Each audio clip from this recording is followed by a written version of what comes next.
Hello and welcome to Biosiness interview series, which is our initiative to bring pioneers and leaders from all walks of life to help us get a better sense of their experiences from their journey to where they are professionally and personally.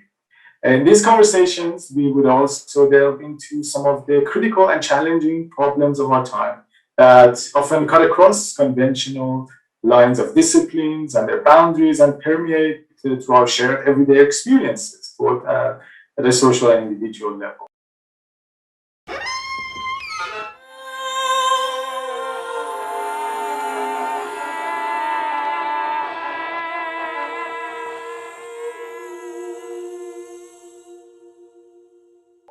So without further ado, I'm very excited to welcome our amazing guest today, Roberto Danielle, the founder and director of the Changemakers Lab based on Melbourne, Australia.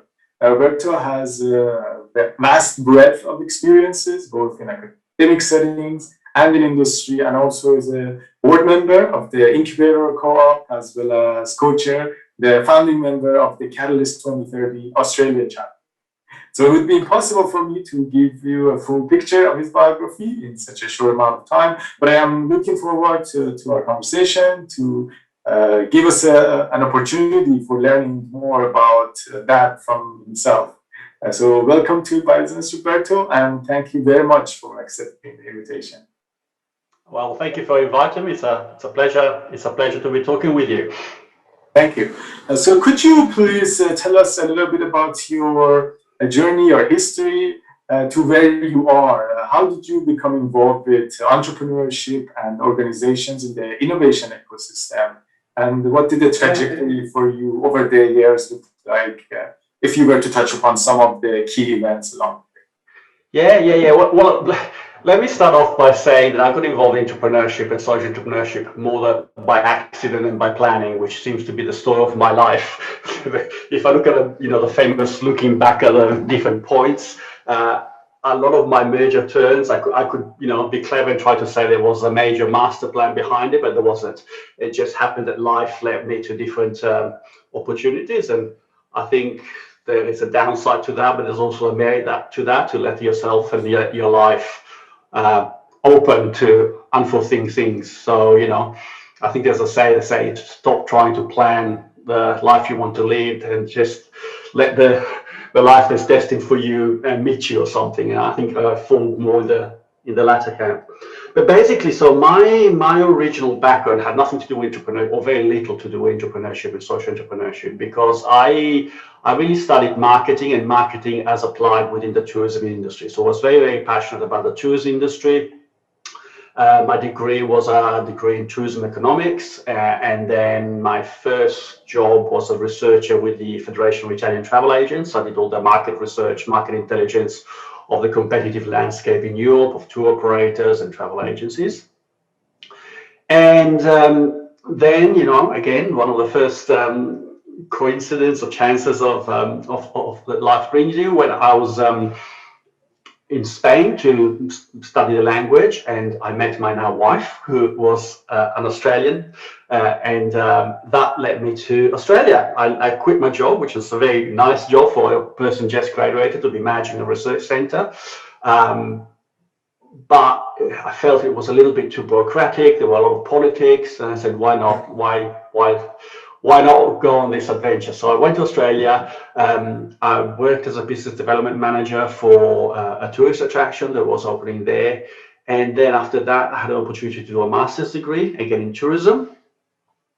And then again, more by accident than by planning, because I had been involved with this project, which was a fairly large tourist attraction in Melbourne, and because I had just finished my master's degree in tourism, I was invited to do some sessional lecturing at Victoria University, and that's then led to a permanent position, and that's how I got into academia. But my first, let's say, decade in academia was purely around marketing and e-commerce. E-commerce was starting to emerge. I got really interested in that, and I think there, looking back, at the time I didn't know it, but looking back, there was a first hint of social entrepreneurship, because the reason I got involved in e-commerce wasn't so much on the techie side, but it was, I saw e-commerce and the internet, which was then literally 93, 94, just starting to emerge. I saw that as an opportunity for small to medium tourism operators or small accommodation providers to have access to international markets that predominantly were the reserve of the big players. So at the time, before the internet, there was these sort of private reservation systems, which were very expensive, and only the large hotel chains, only the large airlines could afford to be in them. And the small players were cut off. And I was always, always bagged for the underdog. And, I saw e-commerce as a fantastic potential, not just in tourism, but in general, for small operators, small businesses to get a much wider audience. Now, it has partly turned out that way, partly not turned out that way, because we know that of the dominance of the prevalent companies still on the internet. But in theory, that access was there. So in a sense, there was a hint there. Yeah. So I taught that for about 10, 12 years in Melbourne, and then we decided to go back to Europe. And so in one of my first jobs, when first 5 years in Edinburgh was pretty much the same, involved in tourism and tourism marketing. But then there was a job offer going at Oxford Brookes University in Oxford, and that was a marketing / entrepreneurship lecturer.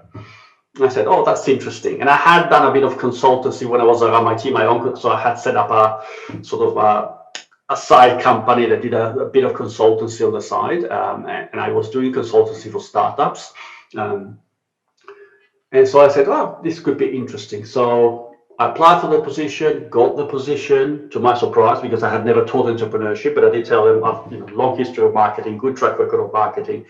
And I have been an entrepreneur myself, even if I've never taught it. That was enough to get me on board. So soon after that, I came across for the first time this concept of social entrepreneurship. And I came across it at a conference where the guy that I can say is my mentor, my inspiration for entering social enterprise, a guy called Gavin Bate, who runs a tour operator called Adventure Alternative and a sister company, which is a charity called Moving Mountains Trust. And he gave a speech that left me completely, sort of like, the light bulb lit. And I said, this is it. So I remember at the end of the conferences inviting him to speak to my students, which he did. He came to speak to my students, gave an equally impressive and inspiring presentation, took him out for lunch and said, we need to do more together. So we started doing field trips to all the countries, well, not all the countries, but certainly to Kenya and to Nepal with students, so they could see the power of a social entrepreneurship business model applied to tourism. And then I got really hooked, and then I said, well, this is something that should be taught across the whole university. And so as I was speaking within the university about setting up a social entrepreneurship program that would be available to all, by pure coincidence or fate or whatever, Unlimited, which is the largest foundation for social entrepreneurship in the UK, launched a large university, let's say train-the-trainer program for universities to embed social entrepreneurship. So we applied to that program, we were one of 60 universities that participated, and we developed a fantastic, university-wide program that was open to all students, all staff. That, in the time I was there, generated about 35 spin-off social enterprises, and from there on I was hooked. Now, when we went to the UK, I had promised my family it was going to be a 3-year fair. We ended up being there 15 years, so it was time to come back to Australia, and that's when we that's where we decided to come back, and we came back by bicycle. So we took a sabbatical, 3.5 years, and we cycled back to Australia. We might touch on that. So I arrived here, and I was determined to continue my career, so to speak, in social enterprise. But I didn't want it to do it in university environment. I loved my time in university. I found it fantastic. But I think the trajectory, certainly in Europe, and to a certain extent I'm seeing here in Australia, they've become excessively bureaucratized, slow to reaction. They've also been badly hit by COVID. So morale, finances, and everything are very, very low. So I was determined basically to do something on my own, with my own company, where I had more freedom. So that's when I started Changemakers Lab. And with Changemakers Lab, I do exactly the same. I try to support the social entrepreneurship ecosystem through education And that translates into one-to-one coaching for social enterprise startups, helping existing pre-accelerator, accelerator programs. I work, for example, as an entrepreneur in residence for Catalyzer, and Catalyzer is a fantastic organization that does pre-accelerator and accelerator program for migrants and refugees. We call them migropreneurs. Yes, so Catalyzer has so far done programs for about 500 migrants and refugees, and then we had about 150 companies starting out of that, many of which are social enterprise themselves. So great adventure, great. Absolutely. And so that's where I am. That's where I am now. Oh yes. Now I do want to ask a number of questions, but I will start with actually asking you first about that quite interesting adventure that is your travel through the. As I understand, from England all the way to Australia, you took that travel to bike, and that's crossing 3 continents. So tell us a little bit about that and the significance. Yeah. So when we moved to Oxford, we spent 10 years in Oxford, and I don't know if you've been there, but basically, if you get out of the train station, Oxford, first of all, it's flat as a pancake, as they say. And so everyone goes around by bicycle. You know, get out of the station, and there's an ocean of bikes parked at the station. There must be a bit like 3,000 bicycles. So it's immediately clear that that's a bike city. And so that what got me to get a bike. And I hadn't been on a bike since I was 17, 18. As a kid. So I had parked my bike, got the car, and moved on, and never touched the bike. Right. So I said, that's a good idea to start cycling again. I could cycle to work, so I got myself a bicycle. And then again, I met this really interesting character just by chance one day on the streets of Oxford. He was sort of basking for getting money and whatever. And the character is called Heinz Stucker. And this guy's in the world record, Guinness World Records, for the most cycled person in the world. So he has done round the world trip 6 times over a period of 50 years non-stop. So he left his home in Germany when he was 19. And when I met him, he was 72 and he was still cycling. He had not yet been back to his home country.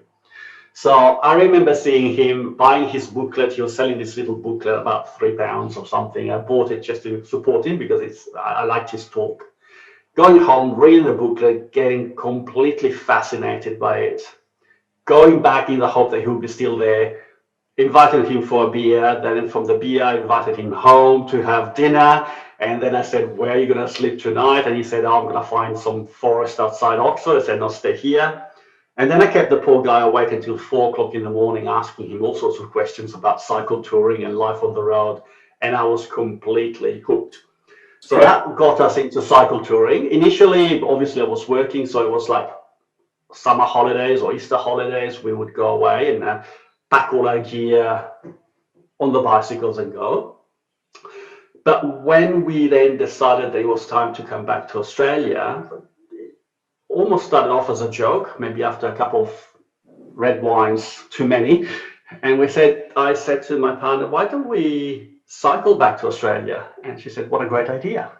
And we said it a bit laughing, but then it became more and more serious until on one stage we said, yes, this is going to happen.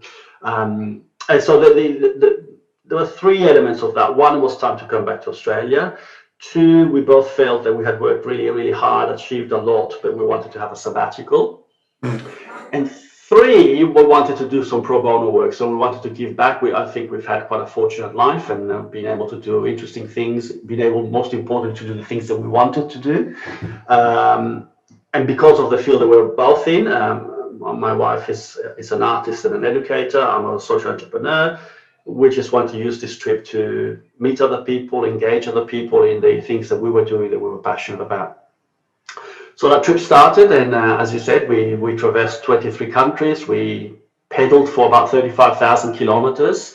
That was a 3.5-year trip. For those who want to ask, yes, we did catch some ferries. The comment always gets there, but there's some ocean between. Yes, we did catch a ferry.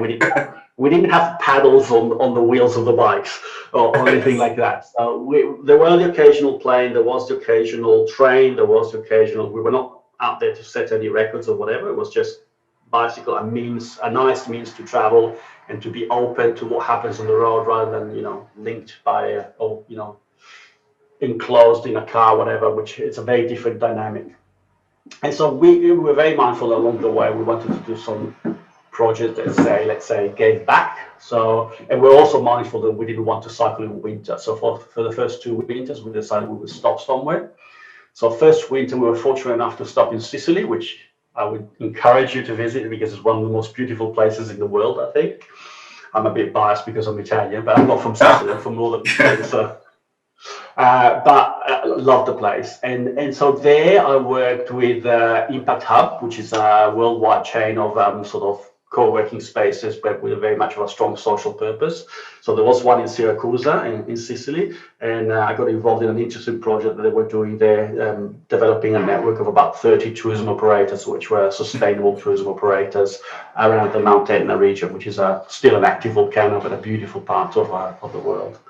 I should have to say quickly, excuse me, but if you know, but that the beauty of that region has actually inspired people around here, because actually where I am, Ithaca, and 1 hour from here, Syracuse, we have quite a bit of those same names. Yes. Well, a big Italian immigration to the States, and a lot from Sicily. So you will have Sicilian towns in the States. Yes, absolutely. So then the next winter, and this is where I met your partner and colleague Alireza, the next winter we decided to spend in Iran.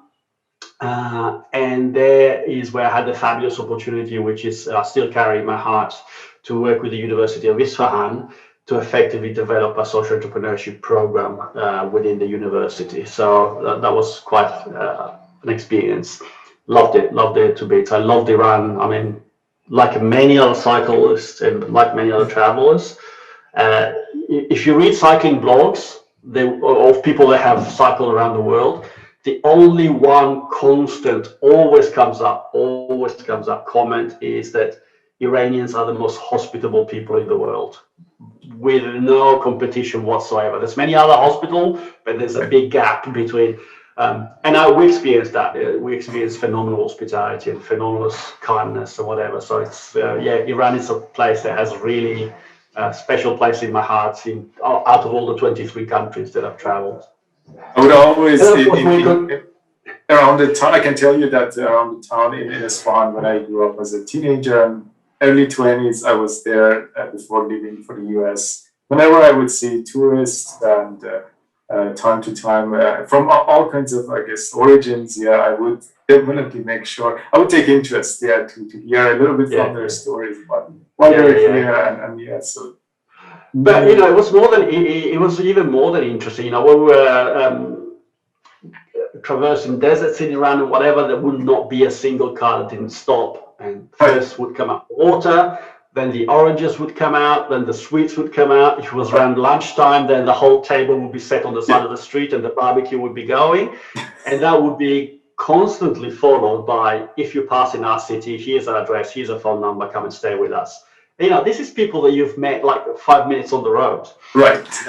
So, incredible hospitality. It's just, I'm really hoping to go back at some stage. I'm not sure when and how, but obviously now it's not the right time. COVID is keeping us all a bit contained, unfortunately. One thing is reopened. I would love to have the opportunity to go back. So anyhow, after Iran, then we went through Central Asia, Permeate Highway, and then Southeast India, and then Southeast Asia. Then from Bali, we flew to Darwin, and then from Darwin, we spent about 4 months, so it's quite big, cycling down to Melbourne. And then I arrived in Melbourne at the ripe age of 55, in the middle of a pandemic, and I started a company. How stupid is that?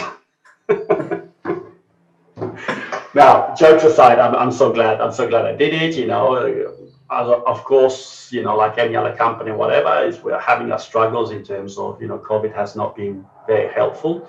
But I can't complain because the trajectory is upwards, and I've been involved in some really interesting projects. I love the work that I'm doing now with migrants and refugees. So I'm very pleased. I'm very, I'm not doing first thing. I think in a sense, I'm not doing this for the money. I know, like everyone else, I need to earn money, whatever. But one of the things you were asking me why we did this trip and what did we learn of it. And one of the things that I've learned is that you need much less than what you think to lead a happy life. You don't need a lot to lead a happy life. So that has changed me a lot from that point of view. So I'm happy doing the stuff I like to do and I know that has impact, rather than something else that might make me more money but gets me to do the things I hate, like paper shuffling, administration, and all that kind of stuff, and doesn't lead to inner joy. Right. That's very beautiful. Yeah, and so I think that also segues interestingly to the next question, which is about the question that is motivated by what I sense is very quite prevalent now. Really, people in academia or beyond, in a sense that the challenges that they face as they try to navigate systems that increasingly look complex. So, and this, I think, would be a good opportunity for us to also get a better sense of maybe some of the details of your approach and your perspective to social entrepreneurship. So, given the international involvements that you have had in different contexts, so how do you evaluate the current environment for those of us who try to navigate and thrive, both in terms of the barriers, limitations in the works of entrepreneurship, but also in becoming an effective force for social good and also thriving in this environment? Yeah.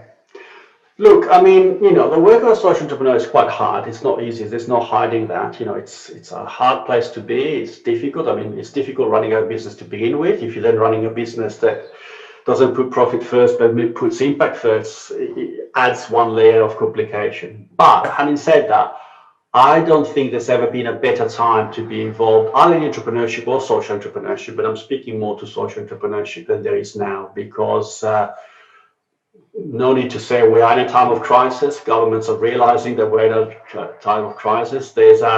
Maybe they're not admitting it, or maybe they're reluctant to admit it, but there is now increasing realizations that you can't solve these problems using the same system that created the problems, and that there has to be some change. Now, some governments are more, or some even not just governments, private sectors are more tied down to the status quo than other, but there is an underlying feeling that something needs to change. And increasingly, social entrepreneurs are being invited at the big and important tables, be it Davos, be it government ministries and whatever, to start at least to be, I'm not saying as much as driving the decision yet, but certainly in some cases, yes, but at least to be part of that conversation, which was not the case 10 years ago. So on top of that, what's interesting, and this is, again, I have to say, varies a lot from countries to countries, and my trip sort of proved that, not that I set up to do any particular research, but,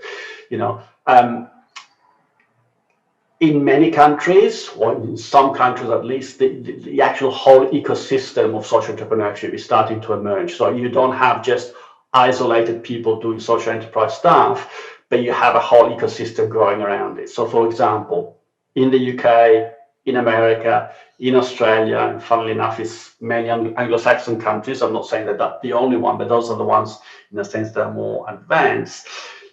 First of all, you have the emergence of organizations that bring together all these social entrepreneurs under the umbrella of whether it's an association or whether it's a foundation. So if you look at the Skoll Foundation, the Skoll World Forum, if you look at Schwab, if you look at Ashoka, so you're starting to have these umbrella organizations which are not only recognizing social entrepreneurs, but supporting them. Absolutely crucially, one of the big obstacles to the growth of social enterprises is the access to capital, and particularly the access to impact capital.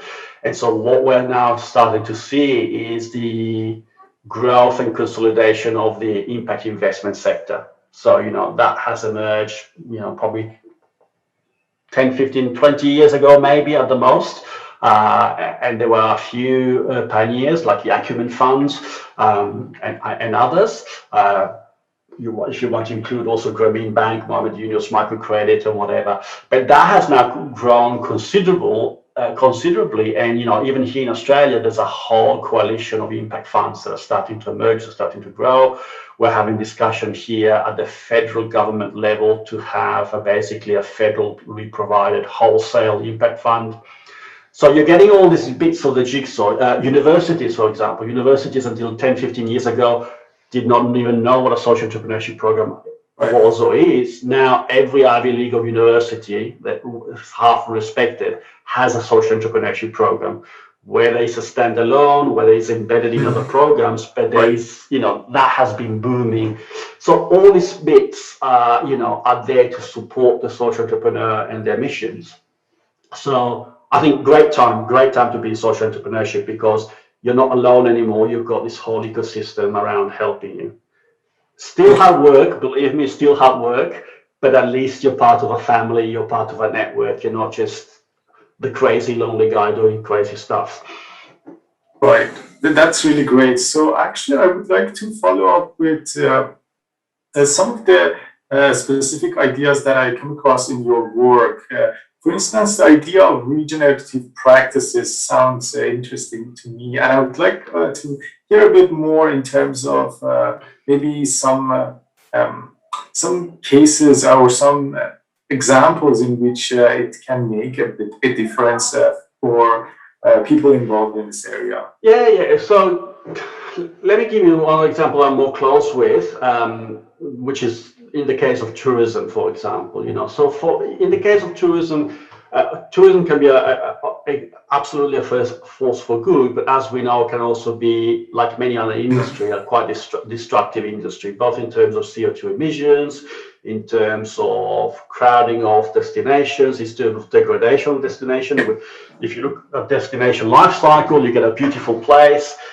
Some early adopters start exploring it, they love it, they bring in more adopters, so hotels start to be built, and you go from the small hotel and before we know it, the beautiful beach is just a cement strip with awful 4- and 5-star hotels, and there's nothing of the beauty. So it can be a very destructive element.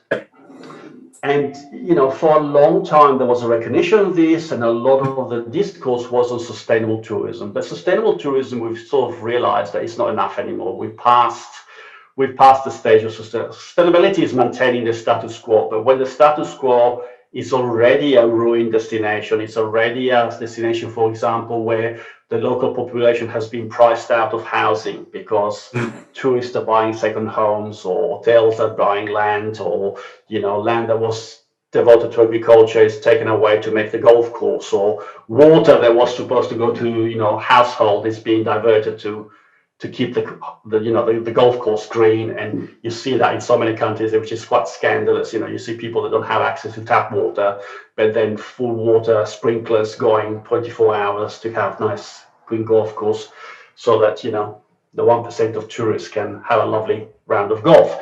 Nothing wrong with golf. I'm not. Yes. But you get the feeling. So saying we need to sustain this, it's too late. Sustainable. Regenerative travel instead, and I have to give credit to my good friend Anna Pollock. If you ever look her up, she has been one of the leading thinkers in the area of regenerative travel.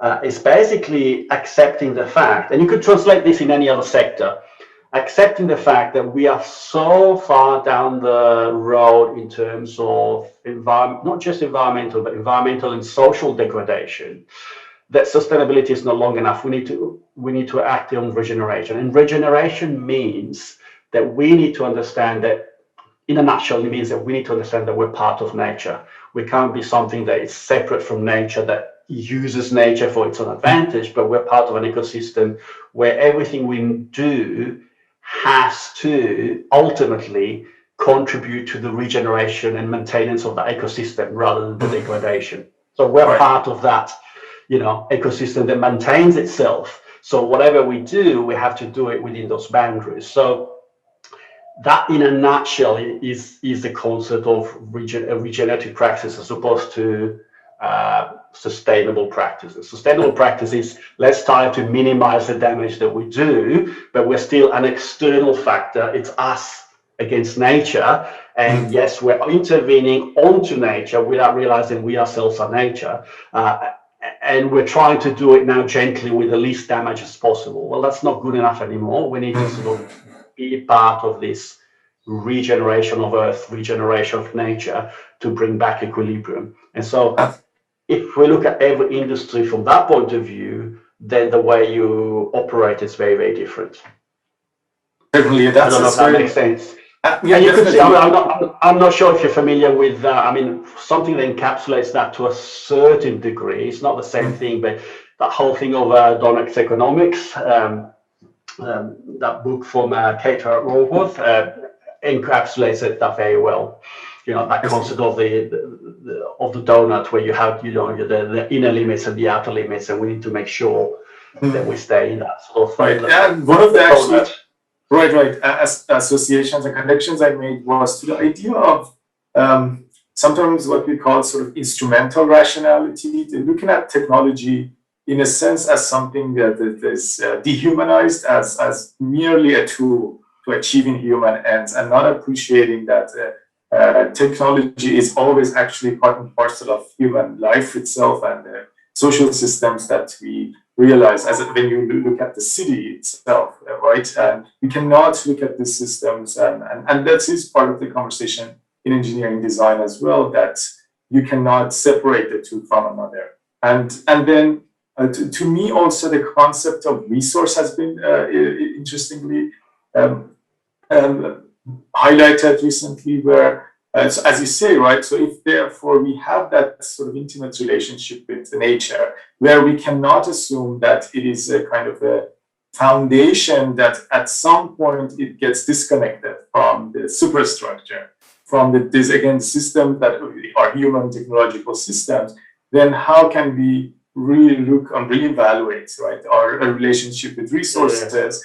And therefore here, that's why I wanted to also ask, perhaps as we get closer to the end of the conversation, about the meaning. And I think when we look at that, when we look at, for instance, in the role that can have these practices for the users, let's say, right? So here we can see immediately language becomes problematic and becomes itself something that you want to care about. And yeah, so then what is the part of the basic meaningful technologies and meaningful jobs specifically in this whole area? Well, sorry, I'm really interested in your comment about language, because again, and I do the same all the time, and despite that consciously know it, but you know, we've just made that. We've just said, well, what is our relationship with nature, as almost like is nature something extraneous to us, to which we have a relationship with us. And we need to, okay, there's some shades of gray there, but until we understand that it's not us external that need to have a relationship with nature, but we deeply understand that we are nature. Right. You know, we are a part of nature, and we need to behave as nature in a way that we are everything in nature contributes to the ecosystem, to the livelihood, to the flourishing of the ecosystem. Even when a body decays, it's contributing to the flourishing of the ecosystem. When a tiger eats something else, it's contributing.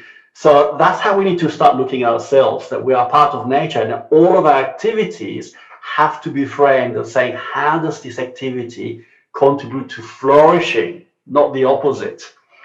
And it's a long journey. It's a long journey to get there.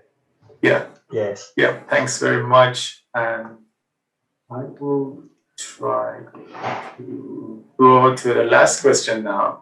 So at the end, I want to get a sense of your projections, if not maybe predictions even, about the entrepreneurial ecosystems going forward. So how do you depict the field, the challenges perhaps, both in maybe near, short term and long-term future? Yeah. Okay. So I'm always super reluctant of making predictions, because you know what happens to predictions. Yes. But I can tell you what I'm hopeful for. So what I am hopeful is, and this discussion has been around the social enterprise space for a long time, is I am hopeful that eventually, and it might be 5 years down the track, it might be 10 years down the track, I'm really hopeful that we will get to a space where you don't need to put the word social in front of entrepreneurship, because all entrepreneurship will be social, because we will have understood that very thing that was saying before, that everything we do has to contribute to,